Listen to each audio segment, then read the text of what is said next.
गौरी पुत्र गणेश भगवान की जय। श्री शिवाय नमस्तुभ्यम। प्रिय भक्तजनों, सोमवार का दिन भगवान शिव को समर्पित है। इस दिन लोग भगवान शिव के लिए व्रत रखकर पूरे दिन भूखे रहकर भगवान शिव को प्रसन्न करने की कोशिश करते हैं। जो व्यक्ति सोमवार के दिन पूजा करते हैं उन्हें मनोवांछित फल अवश्य मिलता है। सोमवार व्रत के दिन भगवान शिव के पूजन के पश्चात सोमवार व्रत की कथा पढ़नी अथवा सुननी चाहिए, क्योंकि इसके बिना यह व्रत अधूरा माना जाता है। तो आइए हम सुनते हैं सोमवार व्रत की कथा। तो आप सभी भक्तजन इस कथा को पूरी श्रद्धा, ध्यान पूर्वक और प्रसन्न चित्त मन से सुनिए। तो आप सभी प्रेम से बोलिए, श्री उमापति शंकर भगवान की जय, सर्वदेवी देवता की जय। एक बार की बात है, माता पार्वती शिवजी को पति रूप में प्राप्त करने के लिए घोर तप कर रही थी और उनके तप को देखकर देवताओं ने शिवजी से देवी की मनोकामना को पूर्ण करने की प्रार्थना की। तब शिवजी ने माता पार्वती जी की परीक्षा लेने सप्त ऋषियों को भेजा और सप्त ऋषियों ने शिवजी के सैकड़ों अवगुण गिनाए, परंतु पार्वती जी को महादेव के अलावा किसी और से विवाह मंजूर नहीं था। भक्तजनों, विवाह से पहले सभी वर अपनी भावी पत्नी को लेकर आश्वस्त होना चाहते हैं। इसीलिए भगवान शिवजी ने स्वयं भी पार्वती जी की परीक्षा लेने की ठानी और भगवान शंकर प्रकट हुए और पार्वती जी को वरदान देकर अंतर ध्यान हुए। इतने में पार्वती माता जहाँ तप कर रही थी, वहीं पास में तालाब में मगरमच्छ ने एक लड़के को पकड़ लिया और लड़का जान बचाने के लिए चिल्लाने लगा। माता पार्वती जी से उस बच्चे की चीख सुनी नहीं गई और द्रवित हृदय होकर वह तालाब पर पहुंची तो देखती है कि वह मगरमच्छ लड़के को तालाब के अंदर खींचकर ले जा रहा है। तब लड़के ने देवी को देखकर कहा, मेरी ना तो माँ है, ना बाप, ना कोई मित्र, माता आप मेरी रक्षा करें। तब पार्वती जी ने कहा, हे मगरमच्छ, इस लड़के को छोड़ दो। तब मगरमच्छ बोला, दिन के छठे पहर में जो मुझे मिलता है उसे अपना आहार समझकर स्वीकार करना मेरा नियम है और ब्रह्मदेव ने दिन के छठे पहर इस लड़के को भेजा है, मैं इसे क्यों छोड़ूं? तब पार्वती जी ने विनती की, तुम इसे छोड़ दो, बदले में तुम्हें जो चाहिए वह मुझसे कहो। तब मगरमच्छ बोला, एक ही शर्त पर मैं इसे छोड़ सकता हूँ। आपने तप करके महादेव जी से जो वरदान लिया है, यदि उस तप का फल मुझे दे दो तो मैं इसे छोड़ दूंगा। तब पार्वती जी तुरंत तैयार हो गई और उन्होंने कहा, मैं अपने तप का फल तुम्हें देने के लिए तैयार हूँ, लेकिन तुम इस बालक को छोड़ दो। और मगरमच्छ ने समझाया, सोच लो देवी, जोश में आकर संकल्प मत करो। हजारों वर्षों तक जैसा तप किया है वैसा देवताओं के लिए भी संभव नहीं है। उसका सारा फल इस बालक के प्राणों के बदले चला जाएगा। तब माता पार्वती जी ने कहा, मेरा निश्चय पक्का है, मैं तुम्हें अपने तप का फल देती हूँ, तुम इसको जीवन दे दो। और तब मगरमच्छ ने पार्वती जी से तप दान करने का संकल्प करवाया और तप का दान होते ही मगरमच्छ का देह तेज से चमकने लगा और मगरमच्छ बोला, हे पार्वती, देखो तप के प्रभाव से मैं तेजस्वी बन गया हूँ। तुमने जीवन भर की पूंजी एक बच्चे के लिए व्यर्थ कर दी। चाहो तो अपनी भूल सुधारने का एक मौका और दे सकता हूँ।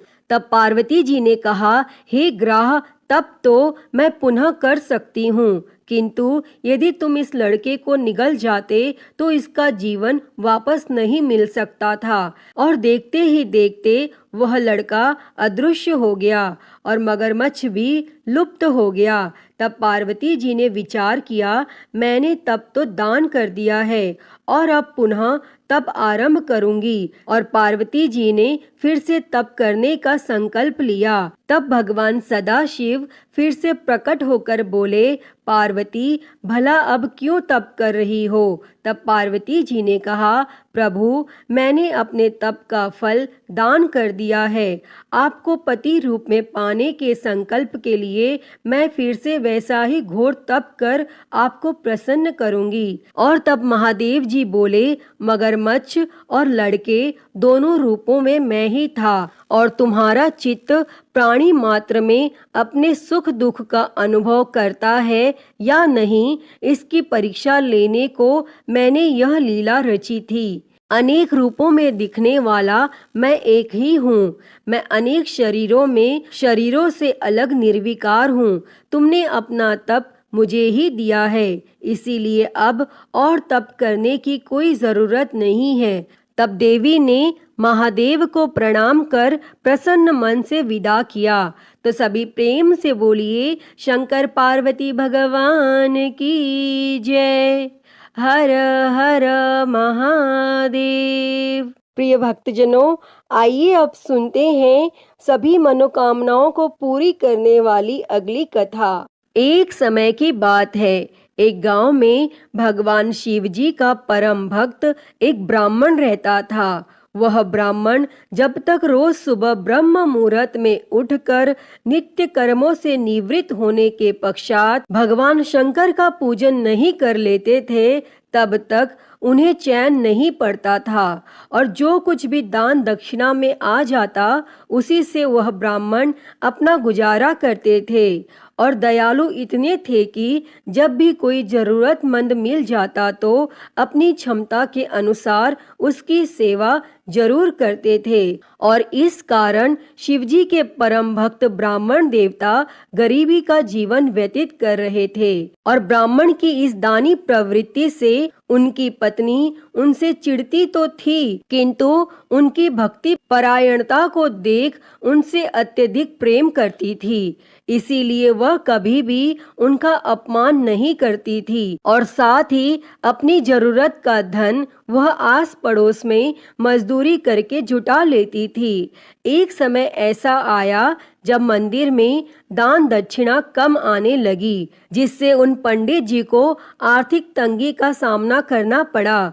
और घर की मूल आवश्यकताओं की पूर्ति नहीं होने के कारण ब्राह्मणी दुखी रहने लगी। और इसी तरह दिन बीतने लगे।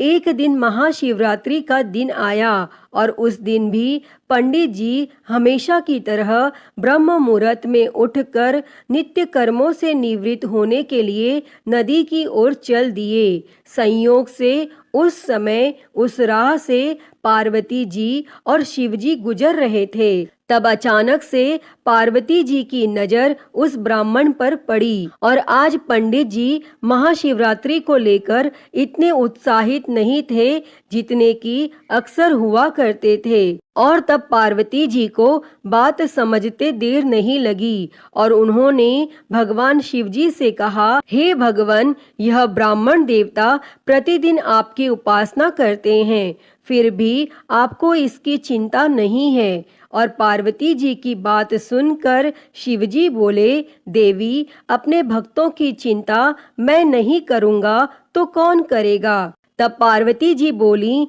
तो हे महादेव, आपने अब तक इसकी सहायता क्यों नहीं की? तब शिवजी बोले, देवी, आप निश्चिंत रहिए। अब तक उसने जितने बिल्व पत्र शिवलिंग पर चढ़ाए हैं, वही बिल्व पत्र आज रात्रि में उसे धनपति बना देगा। और यह बातचीत करके पार्वती जी और शिवजी तो चल दिए, किंतु संयोग तो देखिए, उसी समय उस राह में एक व्यापारी गुजर रहा था और उसने छुपकर शिवजी और पार्वती जी का वार्तालाप सुन लिया। तब व्यापारी ने अपना दिमाग चलाया, अगर बिल्व पत्र से ब्राह्मण धनपति हो सकता है तो फिर मैं क्यों नहीं हो सकता। और यही सोच वह ब्राह्मण के घर पहुंच गया और ब्राह्मण से बोला, पंडित जी, आपने अब तक जितने भी बिल्व पत्र शिव पूजन में चढ़ाए हैं वह सब मुझे दे दीजिए और बदले में मैं आपको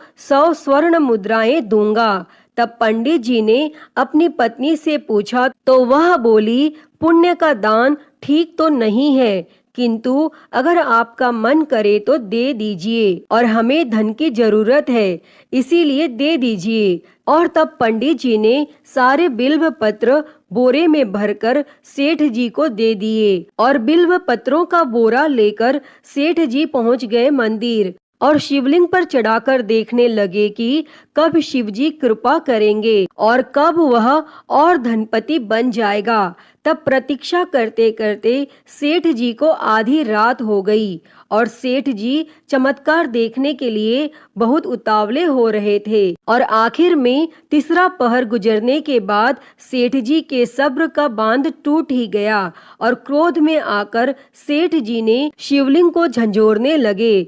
फिर अचानक ही चमत्कार हुआ, और सेठ जी के हाथ शिवलिंग से ही चिपके रह गए। तब उन्होंने बहुत प्रयास किया, किंतु हाथ हिले तक नहीं।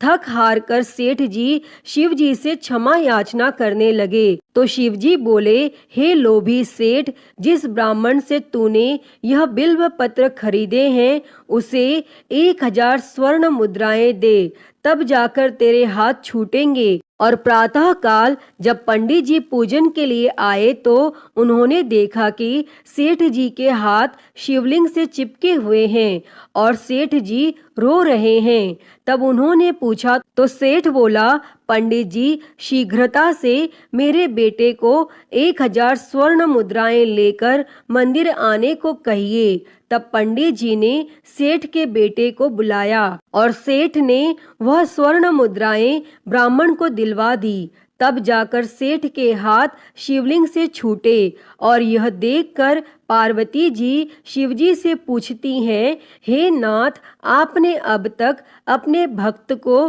कोई धन नहीं दिया। तब शिवजी बोले, देवी, मेरे पास कहाँ धन है जो मैं दूंगा, किंतु मेरा भक्त अब गरीब नहीं है, यह तुम स्वयं देख लो। और 1000 स्वर्ण मुद्राएं मिलने के बाद ब्राह्मण और ब्राह्मणी सुखी से अपना जीवन यापन करने लगे। अतः हे भगवान शिव जी, हे माता पार्वती, जैसी कृपा आपने उस ब्राह्मण पर की, ऐसी ही कृपा इस कथा को कहते, सुनते और हुंकारा भरते सभी पर करना। तो सभी प्रेम से बोलिए, शंकर पार्वती भगवान की जय। तो प्रिय भक्तजनों, आइए अब मनोकामनाओं को पूरी करने वाली दूसरी कथा को सुनते हैं। इस कथा को सुनने से ही व्रत संपूर्ण माना जाता है। उससे पहले आप सभी प्रेम से बोलिए, भगवान भोलेनाथ की जय, माता पार्वती की जय। किसी नगर में एक साहूकार रहता था। उसके घर में धन की कोई कमी नहीं थी, लेकिन उसकी कोई संतान नहीं थी, जिस वजह से वह बेहद दुखी था। पुत्र प्राप्ति के लिए वह भगवान शिव के प्रत्येक सोमवार का व्रत रखता था और पूरी श्रद्धा के साथ शिवालय में जाकर भगवान शिव और माता पार्वती जी की पूजा करता था। उसकी भक्ति देखकर माँ पार्वती प्रसन्न हो गईं और भगवान शिव से उस साहूकार की मनोकामना पूर्ण करने का निवेदन किया। पार्वती जी की इच्छा सुनकर भगवान शिव जी ने कहा कि हे पार्वती, इस संसार में हर प्राणी को उसके कर्मों के अनुसार फल मिलता है और उसके भाग्य में जो हो उसे भोगना ही पड़ता है।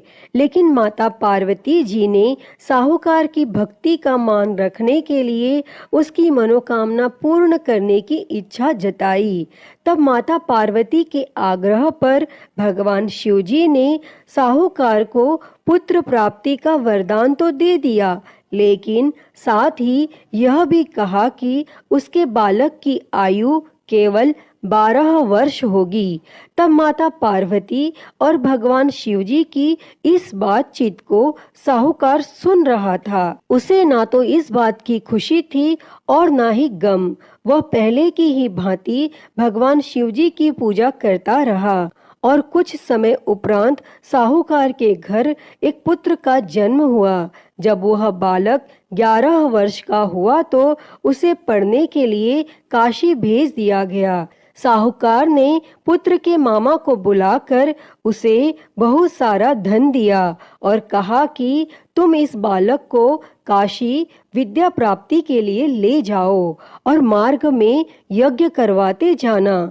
जहाँ भी यज्ञ कराओ वहीं पर ब्राह्मणों को भोजन कराते और दक्षिणा देते हुए जाना। और दोनों मामा भांजे इसी तरह यज्ञ कराते और ब्राह्मणों को दान दक्षिणा देते काशी की ओर चल पड़े। रास्ते में एक नगर पड़ा जहाँ नगर के राजा की कन्या का विवाह था, लेकिन जिस राजकुमार से उसका विवाह होने वाला था वह एक आंख से काना था। तब राजकुमार के पिता ने अपने पुत्र के काना होने की बात को छुपाने के लिए एक चाल सोची। साहूकार के पुत्र को देखकर उसके मन में एक विचार आया। तब उसने सोचा क्यों न इस लड़के को दुल्हा बनाकर राजकुमारी से विवाह करा दूं और विवाह के बाद इसको धन देकर विदा कर दूंगा और राजकुमारी को अपने नगर ले जाऊंगा। और फिर उस लड़के को दूल्हे का वस्त्र पहनाकर राजकुमारी से विवाह करा दिया गया। लेकिन साहूकार का पुत्र एक ईमानदार लड़का था। उसे यह बात न्याय संगत नहीं लगी और उसने अवसर पाकर राजकुमारी की चुन्नी के पल्ले पर लिखा कि तुम्हारा विवाह मेरे साथ हुआ है, लेकिन जिस राजकुमार के संग तुम्हें भेजा जाएगा वह एक आंख से काना है। मैं तो काशी पढ़ने जा रहा हूँ। तब राजकुमारी ने चुन्नी पर लिखी बातें पढ़ी तो उसने अपने माता पिता को यह बात बताई। तब राजा ने अपनी पुत्री को विदा नहीं किया और फिर वह बारात वापस चली गई। दूसरी ओर साहूकार का लड़का और उसका मामा काशी पहुँचे और वहां जाकर उन्होंने यज्ञ किया और जिस दिन लड़के की आयु 12 साल की हुई उसी दिन यज्ञ रखा गया।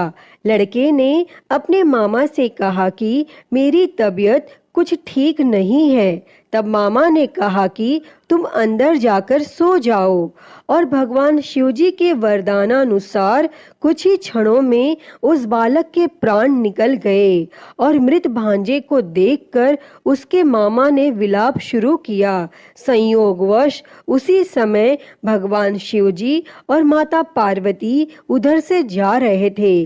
तब माता पार्वती ने भगवान शिवजी से कहा, प्राणनाथ, मुझे इसके रोने के स्वर सहन नहीं हो रहे।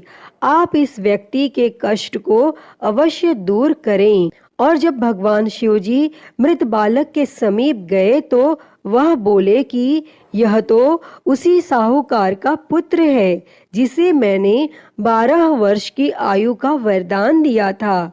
अब उसकी आयु पूरी हो चुकी है। लेकिन मातृभाव से विभोर माता पार्वती ने कहा कि हे महादेव, आप इस बालक को और आयु देने की कृपा करें, अन्यथा इसके वियोग में इसके माता पिता भी तड़प तड़प कर मर जाएंगे। और फिर माता पार्वती के आग्रह पर भगवान शिवजी ने उस लड़के को जीवित होने का वरदान दिया और शिवजी की कृपा से वह लड़का जीवित हो गया। और फिर शिक्षा समाप्त करके वह लड़का अपने मामा के साथ अपने नगर की ओर चल दिए और दोनों चलते हुए उसी नगर में पहुँचे जहाँ उसका विवाह हुआ था। और उस नगर में भी उन्होंने यज्ञ का आयोजन किया। तब उस लड़के के ससुर ने उसे पहचान लिया और महल में ले जाकर उसकी आव भगत की और अपनी पुत्री को उसके साथ विदा किया। और इधर भूखे प्यासे रहकर साहूकार और उसकी पत्नी बेटे की प्रतीक्षा कर रहे थे। उन्होंने प्रण कर रखा था कि यदि उन्हें अपने बेटे की मृत्यु का समाचार मिला तो वह भी प्राण त्याग देंगे। परंतु अपने बेटे के जीवित होने का समाचार पाकर वह बेहद प्रसन्न हुए और फिर उसी रात भगवान शिवजी ने उस साहूकार के स्वप्न में आकर कहा, हे श्रेष्ठी, मैंने तेरे सोमवार के व्रत करने और व्रत कथा सुनने से प्रसन्न होकर तेरे पुत्र को लंबी आयु प्रदान की है। प्रिय भक्तों, जो कोई भी सोमवार का व्रत करता है या कथा सुनता और पढ़ता है, उसके सभी दुख दूर होते हैं और समस्त मनोकामनाएं पूर्ण होती हैं। अतः हे भगवान भोलेनाथ जी, जैसी कृपा आपने उस साहूकार के बेटे पर करी, वैसी ही कृपा इस कथा को कहते, सुनते और हुंकारा भरते सब पर करना। तो बोलिए भगवान भोलेनाथ की जय, माता पार्वती की जय। श्री शिवाय नमस्तुभ्यम। प्रिय भक्तजनों, आइए सुनते हैं श्री उमापति महादेव जी की आरती। तो सभी प्रेम से बोलिए हर हर महादेव। जय शिव ओमकारा, हो भोले भज शिव ओमकारा। ब्रह्मा विष्णु सदा शिव, भोले भोलेनाथ महाशिव। अर्धांगी धारा, ओम हर हर हर महादेव। एकानन चतुरानन पंचानन राजे, हो भोले पंचानन राजे। हंसासन गरुड़ासन, हंसासन गरुड़ासन। वृषवाहन साजे, ओम हर हर हर महादेव। दो भुज चार चतुर भुज, दस भुज अति सोहे, हो भोले दस भुज अति सोहे। तीनों रूप निरखता, भोले जी का रूप निरखता। त्रिभुवन जन मोहे, ओम हर हर हर महादेव। अक्षमाला बनमाला मुंडमाला धारी, भोले मुंडमाला धारी। चंदन मृग मद सोहे, चंदन मृग मद सोहे। भोले शुभकारी, ओम हर हर हर महादेव। श्वेतांबर पीतांबर बाघांबर अंगे, भोले बाघांबर अंगे। सनकादिक ब्रह्मादिक, सनकादिक ब्रह्मादिक। भूतादिक संगे, ओम हर हर हर महादेव। कर के मध्य कमंडल चक्र त्रिशूल धरता, हो भोले चक्र त्रिशूल धरता। जग करता जग भरता, जग करता जग भरता। जग संहार करता, ओम हर हर हर महादेव। ब्रह्मा विष्णु सदा शिव आजीवन एका, हो बोले जानत अविवेका। प्रणव अक्षर के मध्य, ओम अक्षर के मध्य। ये तीनों एका, ओम हर हर हर महादेव। काशी में विश्वनाथ विराजे नंदी ब्रह्मचारी, हो बोले नंदी ब्रह्मचारी। नित उठ दर्शन पावत, रुचि रुचि भोग लगावत। महिमा अति भारी, ओम हर हर हर महादेव। त्रिगुण स्वामी जी की आरती जो कोई नर गावे, हो बोले जो कोई नर गावे। कहत शिवानंद स्वामी जपत हलाहल स्वामी, सुख संपत्ति पावे। ओम हर हर हर महादेव। जय शिव ओमकारा, हो भोले भज शिव ओमकारा। ब्रह्मा विष्णु सदा शिव, भोले भोलेनाथ महाशिव। अर्धांगी धारा, ओम हर हर हर महादेव। ओम हर हर हर महादेव। अच्युतं केशवं राम नारायणं कृष्ण दामोदरं वासुदेवं हरे। श्रीधरं माधवं गोपिकावल्लभं जानकी नायकं श्रीरामचन्द्रं भजे। हरे राम राम राम हरे हरे, हरे कृष्णा कृष्णा कृष्णा हरे हरे। हरे राम राम राम हरे हरे, हरे कृष्णा कृष्णा कृष्णा हरे हरे। बोलिए भगवान श्री रामचंद्र जी की जय। वृंदावन बिहारी लाल की जय। काशी विश्वनाथ महादेव की जय। श्री गणेश जी महाराज की जय। माँ भगवती की जय। धर्म की जय हो, अधर्म का नाश हो, प्राणियों में सद्भावना हो, विश्व का कल्याण हो, गौ हत्या बंद हो, गौ माता की सेवा हो, विश्व में शांति हो। ओम शांति शांति शांति ही। ओम नमः शिवाय, नमो नीलकंठाय।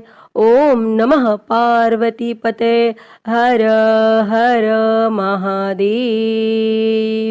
हर हर महादेव, हर हर महादेव हर। प्रिय भक्तजनों, मैं उम्मीद करती हूँ कि आपको यह कथा पसंद आई होगी, और अगर वीडियो अच्छी लगी हो तो इसे लाइक करें, ज़्यादा से ज़्यादा शेयर करें, और कमेंट में हर हर महादेव लिखना ना भूलें। और हरिहर भक्ति चैनल पर अगर आप नए हैं तो इस चैनल को सब्सक्राइब कर नोटिफिकेशन बेल को ज़रूर ऑन कर लें। हर हर महादेव। धन्यवाद।